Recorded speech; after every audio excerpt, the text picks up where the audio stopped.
Indian Inc. failed general elevated to Field Marshal. It happens only in Pakistan. How can a failed jihadi general be promoted to the exalted rank of Field Marshal? The answer is simple. It happens only in Pakistan. In a land where irony dons a general's uniform and parades as policy, Pakistan's cabinet, led by the ever-pliable Prime Minister Shahbaz Sharif, bestowed upon Army Chief General Asim Munir the rank of Field Marshal. Only the second time in the nation's history, we are told, has such an honor been conferred, first to Muhammad Ayub Khan in 1959, and now to Munir, a man whose military credentials are as tarnished as a rusted bayonet. The announcement, dripping with the sanctimonious pomp of a regime desperate to prop up its faltering legitimacy, has sparked a firestorm of satire and scorn on social media. Dozens of Pakistanis have dubbed Munir the failed marshal. And the phrase has caught on, not only across the border in Bharat, but all over the world. Oh, how the mighty fall.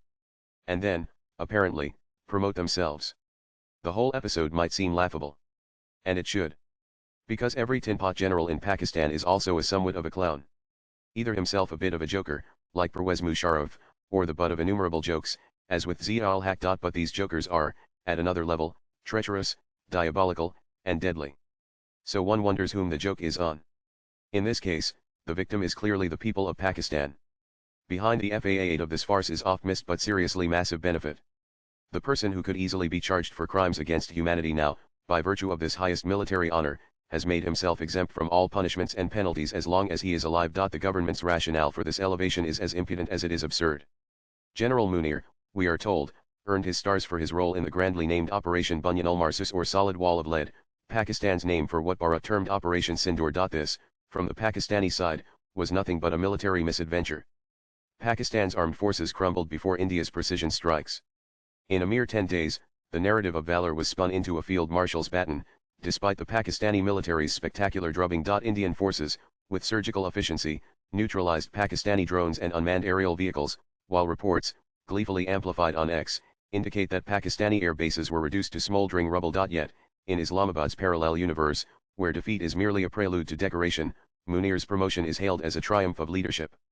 As one X-user quipped, "Lost the battle, won the badge." Only in Pakistan. The absurdity deepens when one considers Munir's inflammatory rhetoric, laced with jihadi venom, is widely seen as the spark that ignited the horrific Pahalgam terror attack. 26 civilians, innocent tourists, singled out for being Hindu males, were gunned down by the so-called Resistance Front, a shadowy offshoot of the banned Lashkar-e-Taiba, for refusing to pledge allegiance to Islam. This bloodbath, unmistakably linked to Pakistan, provoked India's Operation Sindoor, which obliterated 9, some say 11 terrorist camps in Pakistan and Pakistan-occupied Kashmir. Precision missile strikes reduced these dens of jihad to dust, a stinging rebuke to Munir's belligerent posturing. Yet, in a move that could only be scripted in a Kafkaesque nightmare, Pakistan's response was to crown its defeated general as field marshal. As another ex-user sardonically noted, promoting a general after a military fiasco is like giving a chef a Michelin star for burning the kitchen. The social media roasting of Munir's elevation is not merely a digital tantrum.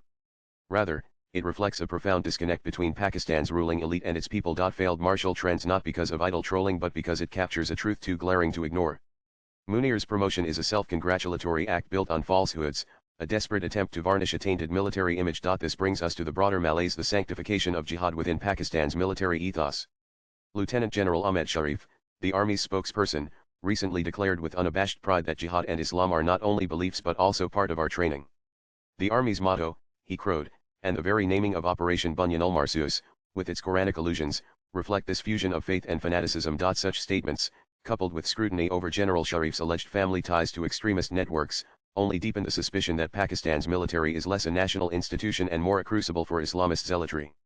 India's warning of retaliation for border violations underscores the stakes. A military steeped in jihadist rhetoric is not just a domestic liability but a regional menace. What, then, does this portend for Pakistan? A field marshal crowned amid defeat, a military steeped in jihadist fervor, and a citizenry reduced to venting their frustrations online. These are not the ingredients of a stable future. The failed marshal moniker is more than a social media jibe. It is a verdict on a system on the verge of dangerous derangement.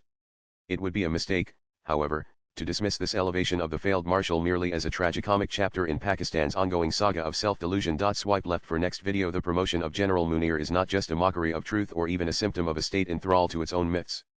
It is nothing short of endorsing the doctrine of jihad. India should never forget this. Though the demonic contains the seeds of its own destruction, why not help a bit to hasten the inevitable? The writer is an author, columnist, and former director, Indian Institute of Advanced Study. Views expressed in the above piece are personal and solely those of the author. They do not necessarily reflect News 18's views. Latest blogs.